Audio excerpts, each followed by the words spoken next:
Zach asks, in the 2023 results, only 45% of ACOs got a value for measure 484 all-cause unplanned admissions for multiple chronic conditions. It was fully populated in 2022. Do you have any idea what happened in 2023? And Gillian asks, CMS is keeping the clinician and clinician group risk standardized hospital admission rates for patients with multiple chronic conditions for performance year 2024, but removing it for performance year 2025, and then bringing it back for performance year 2026. Do I have that right?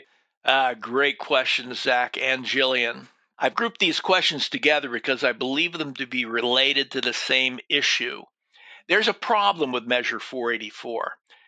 The specifications exclude patients that are attributed to a provider who achieves qualified participant status for the performance year. Interesting, in a measure that's applied to advanced APMs whose participants are possibly all qualified participants. Now that measure is being used in that APM performance pathway, advanced APMs are subject to exclusion of many or possibly all of their patients from the measure calculations.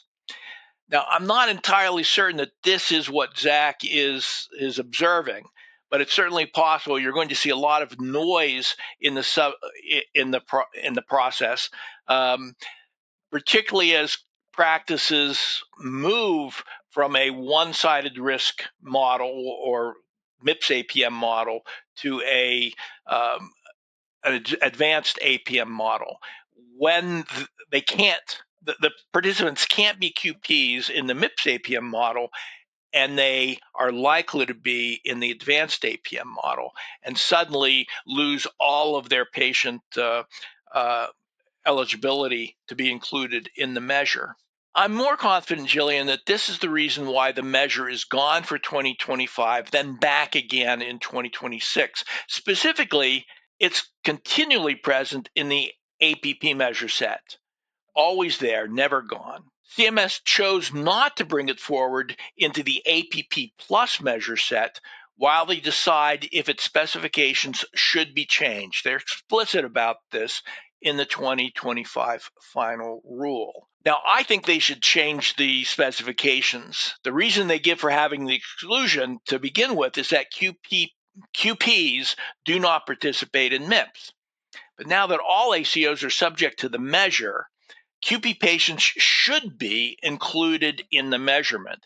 It's just as important for QPs to prevent the need for hospitalization as it is for all other clinicians. And I'll be making that my comment as the rulemaking rolls around.